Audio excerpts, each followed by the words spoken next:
네, 내일부터 본격적으로 추석 연휴가 시작됩니다. 이달 3일 이후에 증시가 좀 흔들렸던 만큼 추석 연휴 이후에는 과연 증시가 어떻게 흘러갈 것인가에 대해서 최대 관심이 모아지고 있는데요. 그래서 오늘은 추석 연휴 이후부터 올해 말까지 코스피 지수가 100포인트 이상 상승할 수 있는 대형 증시 변수들 점검해보는 시간 마련했습니다. 한국경제신문의 한상춘 논설위원 나오셨습니다. 안녕하십니까? 네, 안녕하십니까? 네, 먼저 위원님, 오늘 대선 후보들의 첫 번째 TV 토론을 앞두고 뉴욕 증시가 그래도 강하게 상승하는 모습이었는데요. 증시 흐름 어떻게 보셨습니까? 네, 먼저 그 양해 말씀부터 드려야 될 것 같은데요. 어제 그 대주주 양도세 연자제 문제, 네. 외국인들이 이런 제도도 있느냐 하는 그런 쪽에서 좀 다소 과하게 좀 말씀드린 것 같습니다. 그래서 어제 이 뉴스가 이렇게 정치권도 굉장히 최대 이슈가 되긴 했습니다는 다소 좀 이성을 잃고 좀 과하게 말씀드린 거에 대해서 시청자분한테 양해를 해드리겠습니다. 미국 증시 오늘 경기 회복에 대한 기대 때문에 동반 상승했죠. 네. 아무래도 이제 미국 증시 보면 크게는 좀 길게는 지난달 그 잭슨홀 미팅, 그 다음에 짧게는 그 9월 FOMC 회의를 계기로 해서 확실하게 그 페드의 그 입장의 기조가 좀 완화적 기조에서 중립적 기조로 그 돌아가는 상황에서 유동성 장세에서 펀더멘탈 장세로 바뀐 것이 아닌가 이렇게 이제 보고 있습니다. 그런 상태에서 지금의 투자 심호흡은 투자의 안목은 이제 10월에 넘어가 있죠. 네. 이미 그 지금의 포지션은 10월을 감안한 거거든요. 그런 관점에서 10월에는 펀더멘탈 관련해서 기대 요인이 많죠. 일단은 그 3분기 성장률이 좀 발표될 거로 이렇게 보고요. 그 다음에 우리가 추석 연휴가 이렇게 돼서 10월 초에 이렇게 우리가 연휴긴 합니다는 10월 들어서부터면 미국의 그 3분기의 기업들 실적이 발표되거든요. 대체로 그 좋게 예상되고 있는 이런 상황입니다. 나중에 좀 구체적으로 말씀드리겠습니다. 그래서 펀더멘탈 장세의 굵직굵직한 그 펀더멘탈 요인들이 좀 낙관적으로 전망되기 때문에 네. 오늘 그 3대 지수가 비교적 큰 폭으로 올랐다 이렇게 보시면 되고요. TV 토론 미국 시간으로 오늘 이렇게 시작되죠. 그리고 여기에 맞춰서 경기 부양책. 근데 경기 부양책에 대해서 우리가 월가에서 재미난 표현이 있어요. 오늘 그 펠로시 의장이 경기 부양책에 대해 합의 가능성을 제시해서 미국의 주가를 올렸지 않습니까? 네. 펠로시 의장은 하원이 다수당이 민주당이거든요.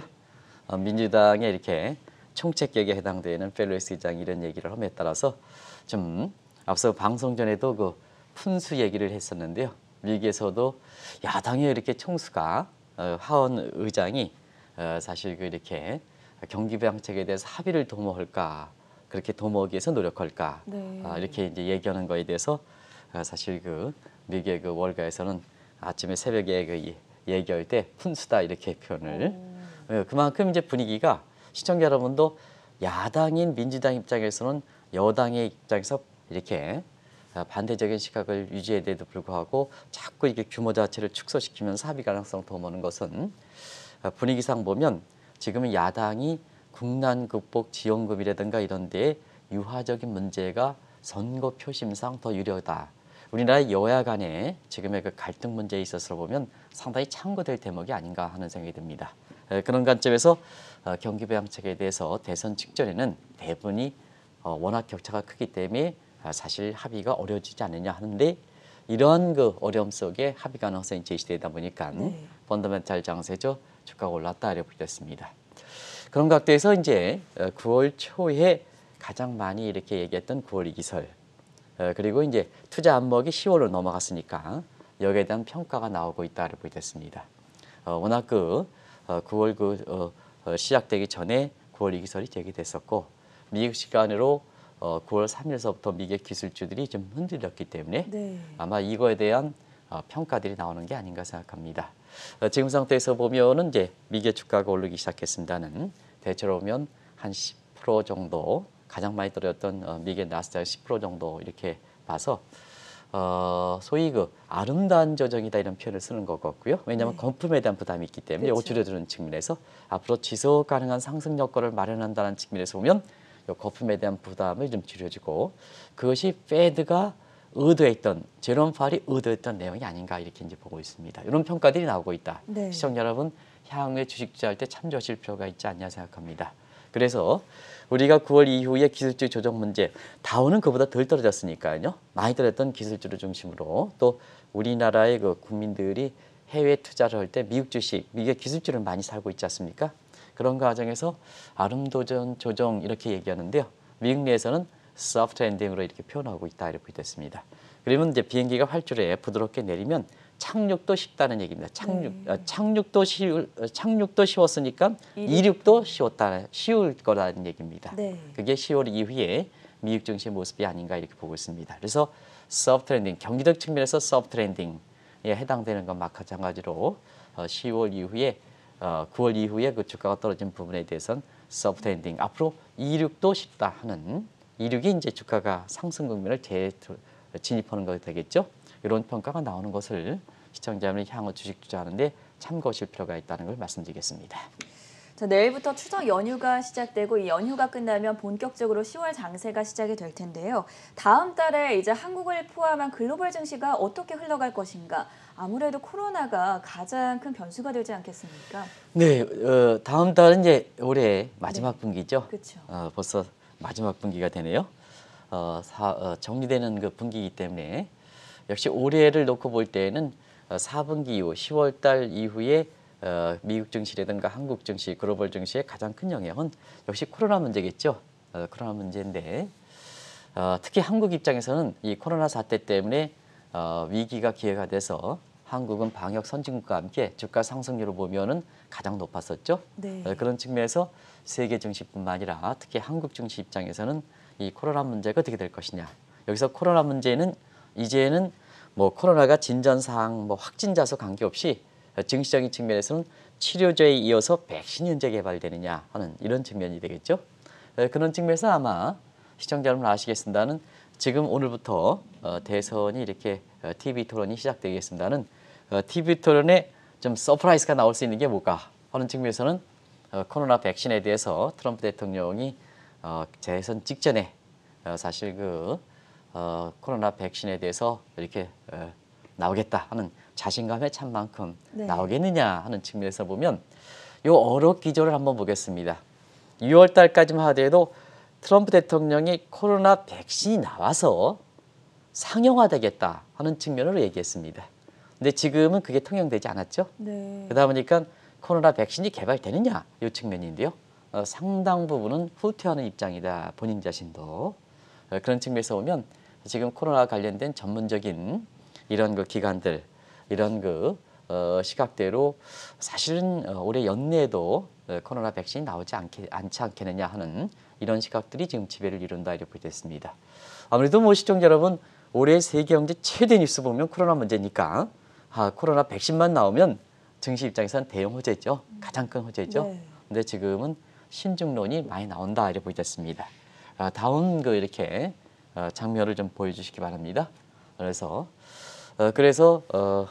사실 그 대선 직전에는 나오지 어렵다 하는 것을 다시 한번 그 자막이 늦게 나왔으니까 말씀을 드리고요. 사실은 신중론이 되지만 한국은 어떠냐? 한국은 통제가 잘 되는 국가다.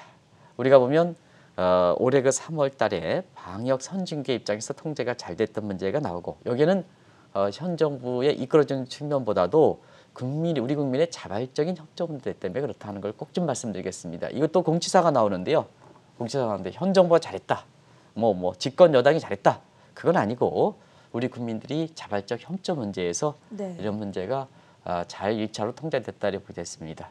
그리고 8.15 광복절 이렇게 집회를 계기로 해서 다시 2차 팬데믹 될 때 역시 우리 국민들의 자발적 협조 때문에 지금 코로나 확진자 수가 최근에 100명 이하로 어제 같은 경우는 한 40명대로 이렇게 해외 확진자 그러면 50명대로 떨어지는 네. 이런 모습이 되는데요. 이렇게 어려울 때마다 우리 국민들의 협조로 인해서 한국은 통제가 잘 되는 국가다 이렇게 봐서 설령 코로나 백신이 개발되지 않는다 하더라도 한국의 증시는 포스트 코로나 장세가 이어질 것이다 하는 이런 측면은 아마 시청자 여러분한테도 한국 증시 관련해서 왜 한국 증시가 8월서부터 부각되는가 하는 이 측면도 그와 같은 각도에서 아마 우리 증시 향방을 좀 보실 필요가 있지 않냐 생각합니다. 두 가지입니다. 코로나 백신이 개발되면 나오면 아마 4, 4분기 증시에서는 최대 호재다. 네. 그리고 설령 지금의 대세대로 나오지 않는다 하더라도 한국은 포스트 코로나 장세가 이어질 거로 보기 때문에 사실 그 코로나 문제에서 그렇게 충격은 크지 않겠다 하는 것을 말씀드리겠습니다. 이게 해외화 시각이다 하는 걸 말씀드리겠습니다. 앞서 그리고 또 언급을 해주셨던 게 미국 시간으로 오늘 이제 드디어 미국의 대선 후보 TV 1차 토론이 시작이 됩니다. 다음 달에는 아무래도 미국 대선 한 달을 앞두고 있는 만큼 이 대선 관련 이슈가 최대 쟁점으로 부각이 될 것 같은데 이 부분도 짚어주시죠. 네, 이번에 그 TV 토론은 과거에는 미국의 대통령은 네. 웬만하면 두 번 연임시켜줍니다. 대체로 그렇습니다. 웬만하면 두 번 연임시켜줍니다. 네. 그래서 그런 그 관행을 생각해서 이번에도 마지막까지 트럼프 대통령이 바이든을 이렇게 지금 여론조사 격차에서는 뭐 격차가 당연히 줄어들겠죠. 그거는 뭐 대선을 이렇게 앞두고 집권당은 카드가 많기 때문에 항상 대선 직전에 대선에 가면 갈수록 격차는 줄어드는 겁니다. 격차는 근데 지금까지를 보면 트럼프 대통령이 전당대회 때는 사실 그 장외 시장에서 온라인과 모바일이 아니라 장외 시장에서 본인의 장점을 발휘해서 그때가 사실 바이든 후보를 좀 이렇게 앞서는 이런 전략적인 포인트로 이렇게 삼았었는데요. 전당대회가 지난달에 끝나고 나서 이렇게 지금까지 여론조사 보면 전략의 부재다. 왜냐하면 코로나 사태에서 전부 온라인 모바일로 가는 상태에서 선거 전략의 부재다 하는 것 같아서 지금까지는 격차는 줄어들고 있지만 바이든 후보를 이렇게 앞서지 못한 상태에서 1차, 2차, 3차 TV 토론을 맞는다 이렇게 됐습니다. 일단은 이렇기 때문에 사실은 미국의 그 두 번 연임시켜주는 관행이라든가 전당대회 등에서 트럼프가 바이든을 앞서지 못하다 보니까 굉장히 혼탁하죠. 네. 혼탁하죠. 그래서 흐트러트려이죠. 흐트러트려있는 과정에서 트럼프 것처럼 리얼리티 쇼라든가 뭔가 이런 식으로 상대방이 굉장히 흐트러트려놔야 본인 자신이 리얼리티에서 강점이라든가 이런 것을 부각시킬 수 있는 거 아니겠습니까? 그래서 TV 1차 토론 직전에 대선 결과를 어떤 식으로 이렇게 이행하지 않겠다. 불복종의 선언을 뜬 상태에서 상당히 정치적인 이 문제는 혼탁하다 이렇게 됐습니다. 근데 두 가지만 말씀드리겠습니다. 미국의 증시는 정치적으로 불확실하더라도 지금은 펀더멘탈 장세이기 때문에 앞으로 1차, 2차 TV에 많은 정치적 문제가 이렇게 그래서 불확실하더라도 증시에 미치는 영향은 과거보다는 줄어들었다. 정치적 불안감이 증시에 그래서 우리 이 방송을 총괄하고 계시는 한순상 국장께서는 네. 정치 문제를 다루지 말아라. 오로지 경제 문제만 다루라. 그런 게 미국이라든가 한국의 입장에서도 상당히 중요한 시사점이거든요. 그래서 펀더멘탈 장세에서는 앞으로 1차, 2차 TV 토론에서 굉장히 아주 그냥 난상 토론이 될 겁니다. 난상 토론. 이런 상태에서 시청자 여러분 정치적으로 불확실하더라도 지금은 펀더멘탈 장세이기 때문에 그렇게 큰 영향을 미치지 않는다 하는 것을 말씀드리고 두 번째는 1차, 2차 TV 토론이 트럼프의 유력에 갈 것이냐 하는 측면에선 지금 honesty, 정직 문제입니다. 네. 이런 과정에서 막판에 트럼프의 세금 문제가 나왔거든요. 그렇죠. 아시겠지만 정직 문제에서 국민들 입장에서는 세금만큼 역사적으로 악근, 포악의 정치를 친다 하더라도 국민이 세금에 대한 문제는 가장 컸다 이렇게 보였습니다. 결국 폭군이 나가는 데 있어서는 세금 문제다 이렇게 보였습니다. 이런 과정에서 지금 정확한 액수인지 알지 모르겠습니다는 우리 돈으로 한 80만 원 정도 내 딸이죠. 네. 근데 그 80만 원 정도인데요. 미국은 대통령도 과세 대상입니다. 근데 80만 원 냈다. 이건 뭐 말도 안 되는 거죠. 혜택 받았다. 뭐 대통령이 혜택 받은 것도 잘못된 거고. 그래서 80만 원 했다. 이것이 오히려 납세 문제가 더 불거지는 상태에서 트럼프의 마지막 쟁점이 정직 문제가 되고 있는데요. 이 문제가 불거지면서 트럼프가 과거의 정직 문제에 대해서 굉장히 약점을 갖고 있는 것이 더 커지고 있다 하는 것이 시청자 여러분한테 투자 판단하는 데 도움되지 않겠냐 하는 생각이 듭니다. 추석 이후에 코스피를 움직일 대형 변수들을 중심으로 지금 코로나 문제와 그리고 대선 이슈를 짚어봤는데요. 하나 더 살펴볼 게 바로 IMF 경제 전망입니다. 10월 달에 또 나올 것으로 지금 예정이 되어 있는 것 같은데 어떤 예상치들이 나오고 있습니까? 세계경제 총괄 모습이죠. 네. 그리고 코로나 직후에 2분기가 경기 저점 상태에서 당초 예상보다 코로나의 충격이 크지 않다 하는 이런 얘기들이 많지 않습니까? 왜냐하면 코로나는 뭐 루비니 교수라든가 이런 사람이 대공받아도 더 어렵다 이렇게 하지만 전염성이 강합니다. 백신과 치료제 개발되면 격리시켜놔야죠. 그러면 붙여야죠. 그럼 경제활동이 빨리 되는 거죠. 이런 특성을 갖고 있죠. 그리고 또 한 가지는 아침부터 이런 얘기해서 죄송합니다는 최고 통수권자들 경제활동을 재개시키는 이런 것이 이제 통치권에 해당되기 때문에 자 트럼프 대통령, 아베 갔지만 물러갔지만 그 다음에 시진핑 이런 소위 정치가가 아니라 정치꾼 입장에서는 자 국민의 중산층 이하 계층에 지금 저희 생각하거든요. 그러면 한번 전앵커랑 같이 한번 보겠습니다. 자 민주주의는 1인 1표주의입니다.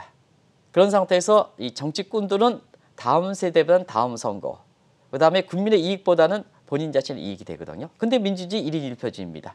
중산층 무너졌습니다. 밑에 계층이 많습니다. 피라미드 계층의 밑에 바텀 오브 피라미드가 많습니다. 네. 그런 측면에서는 자 밑에 사람들 한번 생각해 보겠습니다. 정치꾼들이 가장 겨냥하는 이거는 코로나가 이렇게 장기화돼서 죽으나 격리돼서 사실 어려지나 그러면 선택은 어떠냐? 코로나는 아직 나한테 닥치지 않은 거거든요. 네. 옆 사람이 하더라도. 근데 경제활동, 경기활동에서는요. 자 우리가 보면 의식주 해서 할 때 의식주 할 때 가장 중요한 게 먹는 거 아니겠습니까? 그럼 뭐 어쩌거나 코로나 죽으나 격리돼서 경제활동을 죽으나 이런 측면에서는 경제활동 재개시킬 때 자 트럼프는 어떻게 되겠습니까? 전염적인 전문적인 기관은 백신이 개발되기 전에 격리시켜라 하지만 밑에 계층들 보면 무슨 얘기냐? 자 경제활동 재개시켜라 하는 입장이죠.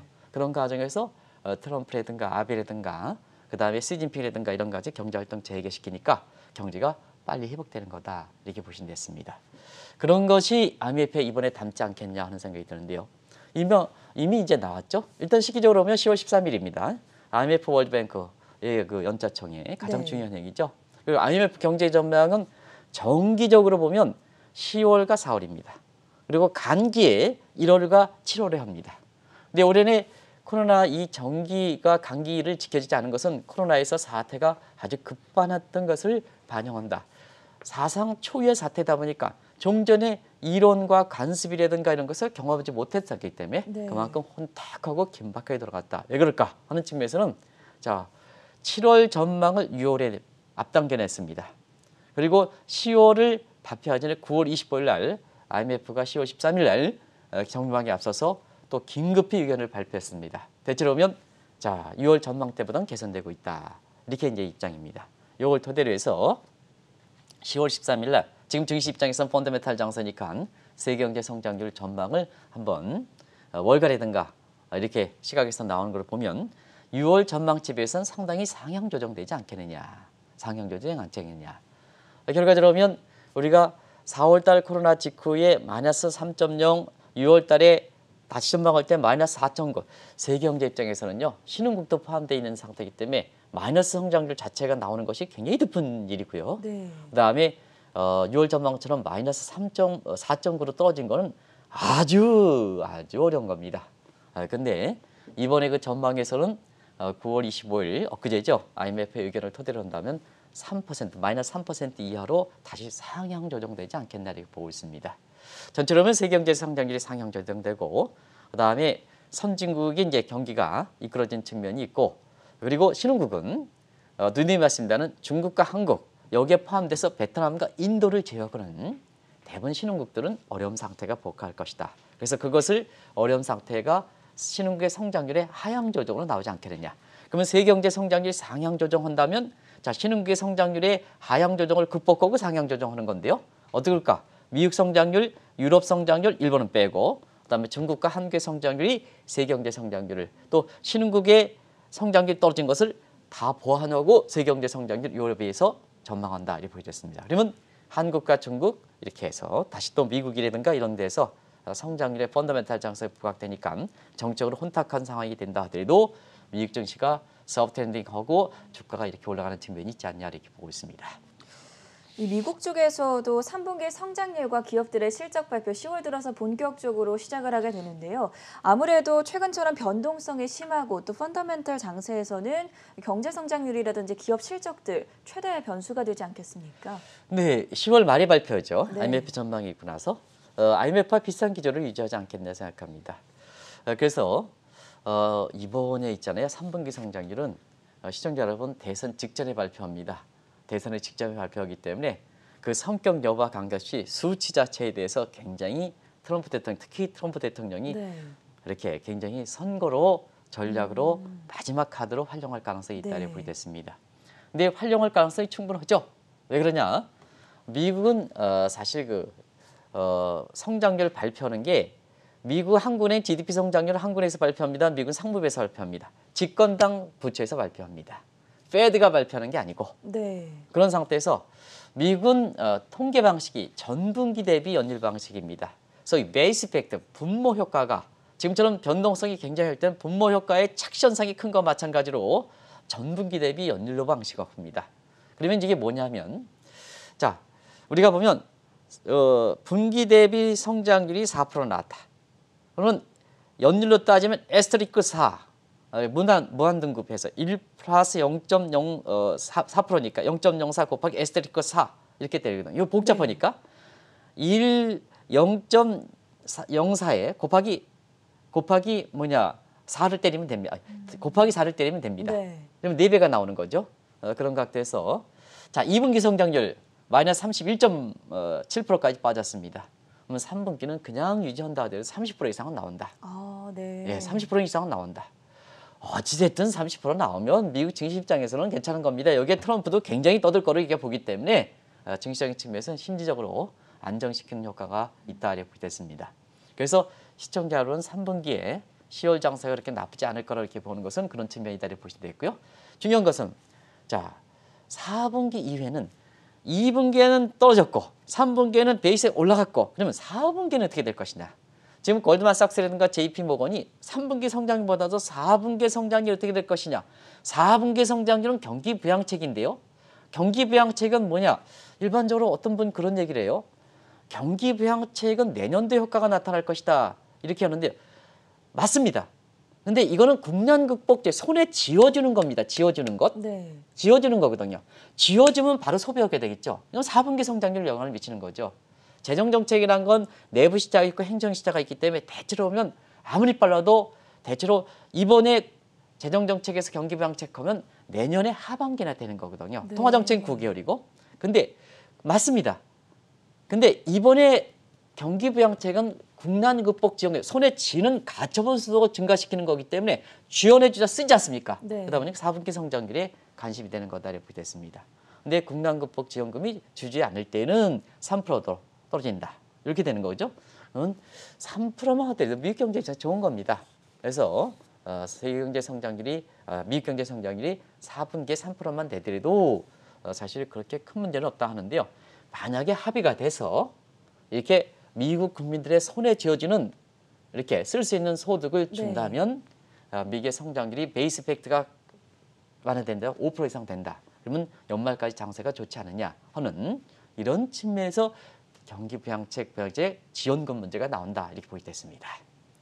여기에 기업들의 실적 발표도 지금 어닝 서프라이즈가 나올 것으로 좀 높게 그렇습니다. 평가가 그래서 되고 있죠. 이 문제를 좀 경기 문제를 하기 때문에 네. 왜냐하면 우리가 GDP 성장률은 물론 기업만 포함한 게 아닙니다는 개별 경제 주체의 부가가치 활동의 서메이션이 GDP지 않습니까? 네. 그러면 GDP 성장률이 10월 달에 좋게 나온다 하면 뭐 아시겠습니다. 이미 프리 어닝 시즌에 이미 9월 달에 굵직굵직한 기업들이 어떻게 되겠다 하는데요. 이미 뭐 시청자 여러분 아시겠습니다는 프리 어닝 시즌에 주요 기업들이 2월 달에 비해서 쑥 들어갈 때보다는 조금 완화되긴 했지만 2월 달은 예상치가 아주 안 좋았고 실적치가 좋았지 않습니까? 네. 푹 꺼졌으니까 예상치가 워낙 낮게 잡았으니까 실적치가 좋아서 어닝 서프라이즈죠. 근데 그거보다는 좀 줄어들겠죠, 당연히. 근데 역시 예상치에 대비해선 실적이 좋아질 것이다 하는 것이 지금 펀더멘탈 측면에서 미국 증시가 10월에는 비교적 괜찮게 예상되는 대목이다 이렇게 보겠습니다. 말씀해 주신 것처럼 지금 3분기에 미국 경제 성장률과 기업들의 실적이 좋아진다면 아무래도 페드의 고민이 깊어지지 않겠습니까? 네, 페드 고민이 깊어지죠. 네. 이런 문제입니다. 그래서 이 문제는 두 번째 대목을 보겠습니다. 미국의 경기가 당초보다 이렇게 빠르게 회복되긴 하지만 아직 뭐 코로나 이전에 저 양대 목표 근원물가 상승률 2%, 실업률 3.5%, 특히 물가가 안정됐으니까 실업률 3.5%. 근데 10월 초에 아마 실업률 9월 달에 이렇게 8.4%. 이게 이제 8월 달 거죠. 네. 근데 10월 달 초에 발표되는 게 한 8.2% 정도로 본다면 지금 가장 중시하는 것이 물론 전통적으로 중시하는 것이 물가지만 가장 물가는 안정돼 있으니까 실업률이 지금 3.5%. 물론 이제 이 수준도 뭐 조정해야 되겠습니다. 아무튼간에 이 수준에 비해서 지금 고용 문제가 굉장히 중요하죠. 그래서 완전한 회복이 되기 위해선 굉장히 시간이 걸리는 겁니다. 3분기 성장률이 이렇게 베이스 이펙이 좋게 나온다 하더라도 그러다 보니까 페드 입장에서는 고민이죠. 뭐 잭슨홀 미팅에서부터 계속해서 고민되었던 것이 고용이 완전히 회복되기 전에 너무 물가가 빨리 올라간다. 네. 증시분의 거품도 너무 심하다. 여기 고민이었었죠. 자, 거품과 물가를 생각해서 긴축을 하면 경기가 지금 완전치 못한 상태에서 거꾸로지는 문제가 되고 그다음에 고용 창출 문제 우선돼서 계속해서 돈을 뿌려대면 물가 더 올라가 설령 올라가지 않더라도 기대 물가 올라가. 그다음에 증시 거품 더 심하대. 이게 이제 인데요. 대체로 보면 10월 달에 있어서 보면 이런 포지션대로 그대로 유지하지 않겠나 생각합니다. 그래서 증시 입장에서는 앞서 말씀같이 펀더멘탈 장세라고 말씀드린 것은 지금은 유동성 장세 펀더멘탈 장세니까 자 유동성적인 장세 측면에서 약세된 측면이 있긴 하지만 사실 페드 자체가 이렇게 종전에 아주 금융화를 전폭적으로 지지하는 그래서 이번에 한번 보겠습니다. 라가르드 총재가 ECB에 이렇게 해서 보면 최근에 경제가 좀 다소 브렉스 문제 재결되고 뭐 하는 상태에서 좀 다소 좀 어렵지 않습니까? 네. 이런 상태에서 모든 지원을 안 찍지 않겠다. 이것이 유럽 증시를 올렸고 미국 증시도 장 초반에 올렸던 배경이거든요. 그와 마찬가지로 시장의 기대는 아직도 전폭적인 지원을 기대하는데요. 사실 페드 입장에선 중립적 기조가 되니까 10월에서도 이건 증시적인 측면에서는 악재가 되지 않겠냐. 다만 펀더멘탈 장세로 바뀌었기 때문에 과거만큼 이렇게 중립적 기조가 된다 하더라도 증시에 영향을 미치는 정도는 상대적으로 적지 않겠느냐 하는 것이 5월가의 시각이다 이렇게 보이겠습니다. 미국 쪽에 이어서 중국 경제가 국내 증시에 미치는 영향은 어느 정도 될 거라고 보십니까? 네, 중국 경제 가장 중요하죠. 네. 지금 뭐 이번 사태를 계기로 해서 코로나 문제가 중국이 세계 국민들한테 뭐 이렇게 모주며 다시 그 세계 경제를 빨리 회복시킨다는 측면에서 중국의 경제 활동 재개되고 중국의 경기가 빨리 회복되고 있죠. 시청자 여러분 아시겠습니다는 뭐 다들 수치 아시죠?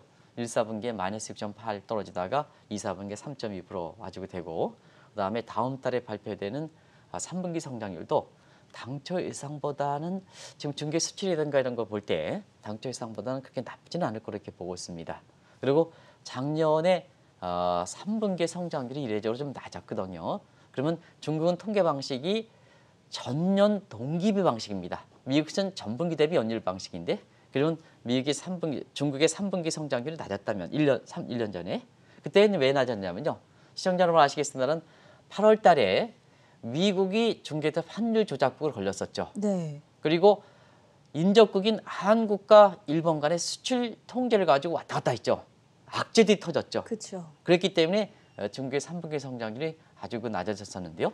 그런 것 말하면 이번에 3분기 성장률이 전년 동기 방식의 중국의 방식으로 보면 성장이 이렇게 나쁘진 않지 않겠냐 이렇게 보고 있습니다. 그래서 중국에 대해서 속속들이 좋은 시각들이 나오는 거죠. IMF 입장에서도 10월 달 전망할 때 자 이미 6월 전망에서는 플러스 1% 유일하게 플러스 1% 돌렸거든요. 근데 이것이 3%까지는 상향 조정 10월 13일 날 발표되는 게 그리고 예측 기간보다 좀 구문이 되긴 했습니다는 올해 전 세계 국가 중에서 유일하게 플러스 성장을 기록할 것이다. 네. 이것이 6월 전망에 1% 돌았었고 그다음에 당초보다 빨리 돌아선 거죠. 10월 달에 3%대까지 가능하다. 그러면 한국 입장에서는 가장 큰 혜택을 받겠죠. 그리고 무엇보다도 10월 달에는 공작대가 있습니다. 내년도의 경제정책의 방향을 가이드해서 12월 달에 확정시키거든요. 그런 상태에서 3월 달에 전인대, 양해대와 마찬가지로 굉장히 경제정책 측면에서 중요한 10월 달에 이렇게 대회가 있는데요. 여기서 시진핑이 코로나 사태를 계기해서 이전에 정책 입지가 상당히 강화된 것을 바탕으로 해서 지금 중국 내부에 여러 가지 권력 문제, 코로나 문제 때문에 권력 문제에서 반대 세력이 많이 나왔습니다. 네. 이거 완전히 스크럼지지 않겠느냐, 요 클리너 작업이 있지 않겠느냐 하는 각도에서 중국 경제에서 보면 이 경제 정책에 고삐를 질 수 있는 이런 그 보기 때문에 우리 입장에서는 이미 9월 달에 우리 수출 증가율이 비교적 괜찮은 것도 중국의 수출 비중이 25% 차지하는 상태에서 한국도 혜택을 받고 있는 거다. 그리고 중국이 이렇게 경제가 좋다 보니까 위안화 절상되는 왔다 갔다 하긴 하지만 추세적으로 절상되는 상태에서 1달러 7위안 밑으로 떨어져서 1달러 6.5, 6.7, 6.8, 6.7, 6.8 아직 6.5는 안 됐습니다는 이런 절상되는 상태에서 이렇게 한국에서 원화 절상돼서 환차익이 돼서 국내 증시에서 외국인 자금이 이렇게 들어오는 것도 바로 그런 측면에서 해석될 수 있다는 걸 말씀드리겠습니다.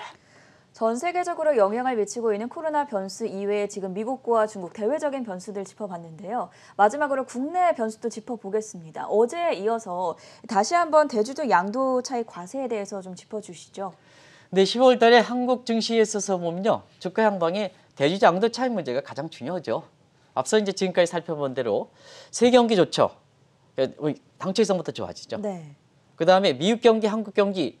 우리 해외 투자가들이 가장 많이 했던 미국 경기 괜찮죠.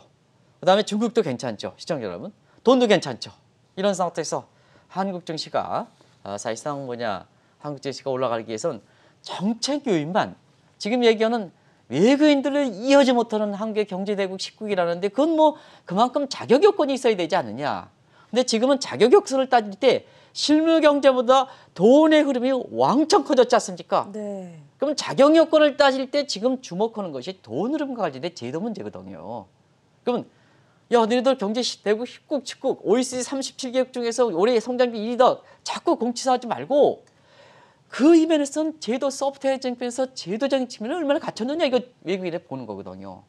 근데 경제 10국에서 지금 당신네들 한 주당 주가 가격에 한번 봐라. 대부분 다 10만 원대, 20만 원대, 30만 원대, 100만 원대도 있는 이런 경제급여에서 어떻게 가족 전체 해서 3억 이상의 연자주를 가면 이게 말이 되느냐 이런 얘기하는 거죠. 네. 그래서 어제 시청자 여러분 때 양해도 그랬습니다는 너무 이제 이렇게 글로벌 스탠다드에서 한국 경제를 사랑하기 때문에 그렇습니다. 한국 경제를 사랑하는데 이렇게 외국인들이 그런 제도도 있느냐 연자제가 언제나 이러니까 굉장히 우라통이 터지는 거죠. 네. 그래서 좀 어제 과도하게 좀 말씀드린 게 시청자분한테 초반부터 이렇게 사과를 드리는데요. 바로 그 문제입니다. 근데 이제 이 문제에 대해서는 우리 여당 국회의원분들도 어제 이제 보면 이거 잘못됐다 하는 분위기가 있는 것 같습니다. 근데 한 가지 말씀드리면 딱 오늘은 새로운 내용만 하겠습니다. 지금 상태에서 경기가 좋고 증시가 좋아야 됩니다. 그러면 지금 문재인 정부가 그다음에 집권당인 민주당이 최대 혜택을 받는 겁니다. 그런데 지금 상태에서 빨리 회복될 수 있는 것 여건자의 측면에서는 증시 아니겠습니까? 그런 측면에서는 대주주 양도세 연자제 같은 걸 폐지하면 한국에서 보면 누가 가장 혜택을 받느냐? 가장 혜택을 받느냐? 현 정부가 혜택을 받고 집권당인 민주당이 가장 혜택을 받는 겁니다. 그러다 보니까 어떻게 해야 되겠습니까? 고쳐줘야죠. 네. 고쳐줘야죠. 고쳐줘야죠. 그리고 이 제도가 2015년입니다. 박근혜 정부 싫어하면 고쳐줘야죠. 지금 경제정책이 코로나 사태에서 이렇게 경제 환경이 바뀌어졌는데 어떻게 이것만 입법 예고였는데 이전에 입법 예고였는데 입법 예고들도 현실이 바뀌어졌으면 바뀌어줘야죠. 바뀌어줘야죠. 그게 경제정책 사회과학 아니겠습니까? 사회과학이 물리학이라든가 그다음에 공대의 그런 과학의 1+1은 2다. 이게 아니지 않습니까? 이게 네. 코로나 사태 이렇게 했기 때문에 요 문제만 하면 한국 증시가 되고 최대 혜택은 현 정부 그다음에 집권당 민주당이다 하는 것을 말씀드리겠습니다. 네, 내일부터 추석 연휴가 본격적으로 시작이 됩니다. 즐겁고 안전한 추석 연휴를 보낸 이후에 10월 장세를 맞이하게 되는데 좀 긍정적인 장세 대응 전략을 세워보기에 앞서서 증시에 영향을 미칠 대형 변수들 자세하게 짚어봤고요. 지금까지 한국경제신문의 한상춘 논설위원과 함께했습니다. 고맙습니다. 네, 고맙습니다.